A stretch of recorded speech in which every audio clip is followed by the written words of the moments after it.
दीपक केसरकर हे चांगल्या मताधिक्याने जिंकले, कारण विशाल परबने अपक्ष म्हणून 33,000 मतं घेतली. त्यामुळे केसरकरांनी आणि महायुतीने विशाल परबला सुद्धा बुके नेऊन द्यायला पाहिजे. माजी आमदार भाजपचे नेते प्रमोद जठार यांची ही वक्तव्य बुचकळ्यात टाकणारी आहेत ना. त्यांच्या या वक्तव्यांची चांगलीच चर्चा रंगली आहे. विशाल परब यांच्यामुळे आमदार दीपक केसरकर यांचा विजय सोपा झाल्याचं ते म्हणतात. पण हे खरं आहे का? विशाल परब यांची अपक्ष उमेदवारी दीपक केसरकर यांच्याच कशी फायद्याची ठरली आणि यामुळे राजन तेलींना कसा फटका बसला हेच जाणून घेऊयात पुढच्या काही मिनिटात. नमस्कार, मी जुईली. आपण पाहताय कोकण साद लाईव्ह. यंदाची 2024 निवडणूक विशेषतः सावंतवाडी मतदारसंघातील निवडणूक खूपच इंटरेस्टिंग होते. सुरुवातीपासूनच यात ट्विस्ट येत होते. आरोप प्रत्यारोपांनी देखील वातावरण चांगलंच तापलं होतं. 3 टर्म आमदारकी भूषवलेले 15 वर्ष ज्यांनी या मतदारसंघाचं नेतृत्व केलंय ते दीपक केसरकर पुन्हा एकदा महायुतीकडून निवडणुकीच्या रिंगणात उतरले होते. तर महाविकास आघाडीकडून राजन तेली यांना उमेदवारी दिली होती. यावेळी यात ट्विस्ट होता तो अपक्षांच्या आव्हानांचा. ऐनवेळी तेली भाजपमधून ठाकरे पक्षात आल्यानं घारेंना डावललं गेलं. घारे नाराज झाल्या, त्यांनी बंडाळी केली. तिथं महायुतीच्या विशाल परब यांनीही उमेदवारी मागे घेतली नाही. परिणामी सावंतवाडीत चौरंगी लढती झाल्या. याचा मोठा फटका केसरकर यांना बसू शकतो असं बोललं जायचं. तेलींचं आव्हान, ठाकरे पक्षाचं बळ, केसरकरांवरचा रोष. तेली विशाल परब बाहेर पडल्यानं भाजपचीही ते दोघं मतं घेतील तर घारे महाविकास आघाडीची मतं घेतील अशी शक्यता वर्तवण्यात आली होती. मात्र वस्तुस्थिती काही वेगळीच दिसली. पहिल्या फेरीपासून केसरकर आघाडीवर राहिले तर तिकडे तेलींच्या बरोबरीनं विशाल परब यांची मतं दिसत होती. काही ठिकाणी तर तेलींपेक्षा विशाल परब यांनीच जास्त मतं मिळवल्याचं दिसतंय. आता नजर टाकूया विधानसभा 2024 मध्ये या उमेदवारांना पडलेल्या मतांवर. दीपक केसरकर यांना 81,008 मतं पडली आहेत. राजन तेली यांना 41,109 मतं पडली आहेत. विशाल परब यांना 33,281 मतं पडली आहेत. तर अर्चना घारे परब यांना 6,174 मतं पडली आहेत. ही आकडेवारी पाहता दीपक केसरकर 39,899चं त्यांना लीड मिळालंय. दुसरीकडे राजन तेली आणि विशाल परब यांच्या मतांमध्ये केवळ 7,828 मतांचा फरक आहे. विशाल परब यांनी अपक्ष असून चिन्ह नसूनही तब्बल 33,281 मतं मिळवली आहेत. एवढी जास्त मतं मिळवणारे ते सिंधुदुर्गच्या इतिहासातील पहिलेच अपक्ष ठरले. याच आकडेवारीचा आधार घेत प्रमोद जठार यांनी काय विधानं केली आहेत पाहूयात. दीपक केसरकर हे चांगल्या मताधिक्याने जिंकले, कारण विशाल परबने अपक्ष म्हणून 33,000 मतं घेतली. घारेबाई ज्या उभ्या होत्या त्यांना मतं घ्यायला जमली नाही. त्यांनी 5,000 मतं घेतली, त्यांचं डिपॉझिट गेलं. तर तीच मतं कदाचित तेलींकडे ट्रान्सफर झाली असती. जी विरोधातली मतं, जी अँटी इन्कम्बन्सीची मतं, ही सगळी मतं तेलींकडे ट्रान्सफर झाली असती. त्यामुळे तेलींकडे जाणाऱ्या मतांचा प्रवाह जर कोणी अडवला असेल तर विशाल परबने. विशाल परबची 33,000 मतं, हा पहिला अपक्ष आहे की ज्याने एवढी मतं घेतली कुलदीप पेडणेकरांना. त्यामुळे केसरकरांचा विजय हा विशाल परबामुळे सोपा झाला. त्यामुळे केसरकरांनी आणि महायुतीने विशाल परबला सुद्धा बुके नेऊन द्यायला पाहिजे. मात्र ही प्रमोद जठार यांची विधानं भाजपच्या अन्य पदाधिकारी कार्यकर्त्यांना आवडलेली नाहीयेत. जिल्हा बँकेचे अध्यक्ष आणि राणेंचे निकटवर्तीय तसेच आमदार केसरकरांच्या विजयात मोठा वाटा असलेले मनीष तळवी यांनी जठारांना घरचा आहेर दिलाय. आमचे पक्षाचे नेते सन्माननीय जठार साहेब त्यांनी असं कुठेतरी म्हटलंय की केसरकरांचा विजय हा विशाल परब यांच्यामुळे सुखकर झाला. मला असं वाटतं की त्यांनी या मतदारसंघामध्ये यावं. या मतदारसंघातल्या आमच्या सगळ्या सहकारी भाजपच्या कार्यकर्त्यांबरोबर की ज्या ज्या कार्यकर्त्यांनी या निवडणुकीमध्ये आपल्या रक्ताचं पाणी केलं, ज्यांनी रात्रंदिवस मेहनत घेतली, त्या कार्यकर्त्यांबरोबर संवाद साधावा, त्यांच्याबरोबर चर्चा करावी, वस्तुस्थिती खाली काय होती याची जाणीव करून घ्यावी आणि त्यानंतर कोणाचे गोडवे गायचे त्यांचे गोडवे गावे. परंतु मी या निमित्ताने एक गोष्ट सांगू इच्छितो की हा जो विजय आहे हा महायुतीच्या सगळ्या कार्यकर्त्यांचा, महायुतीच्या विचाराचा आणि महायुतीच्या नेत्यांच्या परिश्रमाचा खऱ्या अर्थाने विजय आहे. इथे कोणाच्या बंडखोरीमुळे, कोणाच्या गद्दारीमुळे कुठला विजय सुखकर झाला नाही. जे दोन्ही मंडळींनी ज्यांनी बंडखोरी आणि गद्दारी केली ते किंवा अन्य अपक्ष सगळे जरी एकत्र केले तरी महायुतीचे उमेदवार म्हणून केसरकर साहेबांना मिळालेली मतं ही त्यांच्यापेक्षा जास्त आहे.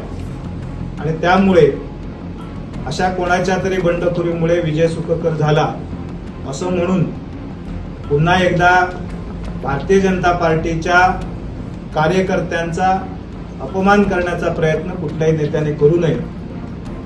जरी हा आमचा अंतर्गत मामला असला तरी सुद्धा ज्यावेळी अशा गोष्टी मीडियाच्या माध्यमातून बाहेर येतात त्यावेळी त्याला त्वरित उत्तर देणं हे खऱ्या अर्थाने गरजेचं मी समजतो. कारण मागचे 3-4 महिने सातत्याने या सावंतवाडी विधानसभा मतदारसंघामध्ये कार्यकर्त्याला प्रत्येक दिवस एक संभ्रमाची अवस्थेतनं जावं लागत होतं आणि ते गेलेले आहेत आणि त्याच्यातनं आता कुठेतरी सावरत आहेत. आणि अशा परिस्थितीमध्ये असं संभ्रमाचं वातावरण निर्माण करणारी वक्तव्य कृपया सावंतवाडी मतदारसंघातल्या राजकीय परिस्थितीवर कोणी भारतीय जनता पार्टीच्या नेत्यांनी भारतीय जनता पार्टीच्या कार्यकर्त्याशी संवाद साधल्याशिवाय करू नयेत, अशा प्रकारची एक आमची इच्छा आहे, किंबहुना विनंती आहे. तर विशाल परब यांची पुष्पगुच्छ देण्याची पात्रता नसल्याचं खरमरीत शब्दात त्यांनी सुनावलं. नाही, त्यांचा पुष्पगुच्छ देण्याची पात्रता मुळीच नाही. आमच्या दोन्ही नेत्यांनी त्या संदर्भातली भूमिका यापूर्वी स्पष्ट केलेली आहे. त्यामुळे अशा चुकीच्या प्रवृत्तीला परत पुष्पगुच्छ देऊन ती चुकीची प्रवृत्ती जवळ करण्याची भूमिका आम्ही कधीही घेणार नाही, आमचा कार्यकर्ताही घेणार नाही. पण खरंच विशाल परब यांची उमेदवारी केसरकरांच्या फायद्याची ठरली आहे का? नेमकी सावंतवाडीची ही मतांची समीकरणं काय आहेत ते ऐकूया आमचे सावंतवाडी प्रतिनिधी विनायक गावस यांच्याकडून. प्रमोद जठार यांनी केलेल्या विधानानंतर सावंतवाडी विधानसभा मतदारसंघातलं जे राजकीय गणित आहे ते निकालानंतर सुद्धा अगदी ढवळून निघालेलं पाहायला मिळत आहे. आणि ज्या पद्धतीनं प्रमोद जठार यांनी म्हटलं की विशाल परबामुळेच केसरकरांचा विजय सोपा झाला आणि त्यानंतर मनीष दळवींची पण एक प्रतिक्रिया समोर येते. घरचा आहेर जो आहे तो मनीष दळवींनी जठारांना दिलेला दिसतो की इथल्या रक्ताचं पाणी करणाऱ्या कार्यकर्त्याला येऊन भेटा आणि नंतरच कोणाचे गोडवे गायचे ते का, अशा पद्धतीचं विधान हे मनीष दळवींनी करत एक घरचा आहेर दिलाय. पक्षाला तोटा करणारा किंवा राणेंच्या विरोधात बोलणाऱ्या कुठल्याही माणसाला पुन्हा पक्षात आपण स्थान देणार नाही आणि पुष्पगुच्छ त्यांची पात्रता नाही, अशा पद्धतीची टीका त्यांनी केली. एकंदरीत बघितलं तर विशाल परब यांना 33,000 मतं या मतदारसंघात पडली. दीपक केसरकर यांना 80,000 प्लस मतं या ठिकाणी पडली. राजन तिलींना 41,000 मतं या ठिकाणी पडली. तर अर्चना घारेंना 6,500 मतं या ठिकाणी आपल्याला दिसून आली आणि साधारणतः 39,000 मतं इतक्यानं दीपक केसरकर यांनी विजयश्री खेचून आणलेला पाहायला मिळाला. हे सगळं बघता एक चित्र जे निर्माण झालं होतं की केसरकरांना विशाल परब हे कुठेतरी धोकादायक ठरतील आणि महायुतीची जी मतं आहेत ती फोडण्यात ते यशस्वी ठरतील. पण पूर्णतः हे चित्र उलटं झालेलं पाहायला मिळालं. महाविकास आघाडीलाच विशाल परब कुठेतरी मोठा धक्कादायक किंवा धोकादायक ठरलेले पाहायला मिळालं.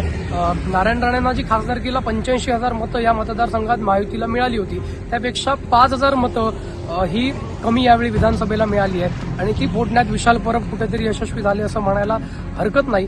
या मतदारसंघात लोकसभेपेक्षा विधानसभेला 15,000 अधिकचं मतदान झालं. त्यामुळे विशाल परबांच्या मतं जी मिळाली त्याचाही टक्का वाढलेला दिसून आला. महाविकास आघाडीत निश्चितच मतांची फूट झाली असं म्हणायला हरकत नाही, कारण राजन तेली, अर्चना घारे यांच्या बंडखोरीमुळे कुठेतरी त्यांना फटका बसेल असं वाटलं होतं. पण त्या दोघांची मतं जरी एकत्र केली तरी विनायक राऊत यांना लोकसभेला या मतदारसंघात जी मतं पडली तितक्या मतांपर्यंत ते पोहोचू शकलेले नाहीत. त्यामुळे एकंदरीत बघता निश्चित महायुतीची 5,000 मतं ही कुठेतरी विशाल परबांच्या बंडखोरीमुळे फुटली किंवा त्यांना धक्का बसला हे तेवढंच खरं आहे. पण खरा परिणाम जर कोणावर झाला असेल तो महाविकास आघाडीवर झाला आणि महाविकास आघाडीला सर्वाधिक फटका तिथे दिसला आणि जवळपास 39,000 मताधिक्यानं दीपक केसरकर विजयी झाले असं हे चित्र होतं. त्यामुळे प्रमोद जठार यांच्या विधानानंतर या ठिकाणी पुन्हा एकदा गोंधळ निर्माण झालेला पाहायला मिळतोय. भाजपचे कार्यकर्ते जे आहेत ज्यांनी काम या निवडणुकीमध्ये केलं ते सगळे नाराज झाल्याचं पाहायला मिळतं. अगदी निवडणुकीच्या शेवटपर्यंत सुद्धा भाजपच्या कार्यकर्त्यांमध्ये नाराजीचा सूर होता. स्वतः नारायण राणे इथे आले होते, कार्यकर्त्यांचं मनधरणी त्यांनी केली, त्यांना आपली भूमिका समजावून सांगितली. स्वतः रवींद्र चव्हाणांना 4 दिवस मतदारसंघात येऊन तळ ठोकावा लागला आणि जे पदाधिकारी कार्यकर्ते केसरकरांच्या विरोधात होते त्यांना पुन्हा एकदा महायुतीकडे केसरकरांना मतदान करण्याकडे वळवण्यासाठी परिश्रम घ्यावे लागले. आणि हे सगळं बघता निश्चितच त्याचा परिणाम दिसून आला. 80,000 मतं जी आहेत ती राखण्यात महायुती यशस्वी झाली. 5,000 मतांचा फटका त्यांना बसला. आणि आज त्यानंतर जे जठारांनी केलेलं विधान बघता पुन्हा एकदा यावरनं सिंधुदुर्ग जिल्ह्याच्या राजकारणात रणकंदन होताना पाहायला मिळणार आहे. विनायक गावसांनी सांगितल्याप्रमाणे लोकसभेत खासदार नारायण राणेंना सावंतवाडी मतदारसंघातून 85,812 मतं मिळाली होती, तर माजी खासदार विनायक राऊत यांना 53,593 मतं मिळाली होती. तसा विचार केला तर 5,000 ही मतं महायुतीची फुटली आहेत, तर विनायक राऊत यांना पडलेली मतंही ते घेऊ शकले नाहीयेत. लोकसभेत पडलेली महाविकास आघाडीची ही मतं नेमकी कुणाकडे गेलीत हा देखील प्रश्न उरतोच. मात्र सध्या या विधानानंतर प्रमोद जठार हेच आता भाजपच्या नाराजीला कारण ठरल्याचं पाहायला मिळतंय. ही नाराजी ते कसे दूर करतात ते पाहावं लागेल. तसेच तुम्हाला काय वाटतं, विशाल परब यांची उमेदवारी खरंच केसरकरांच्या फायद्याची ठरली आहे का? कमेंट करून नक्की सांगा. आमचे दिवसभरातले सर्व अपडेट्स, ताज्या घडामोडी आणि थेट लाईव्ह पाहण्यासाठी सबस्क्राईब करा, लाईक करा कोकणचं नंबर 1 महा चॅनल कोकण 7 लाईव्हचं YouTube चॅनल.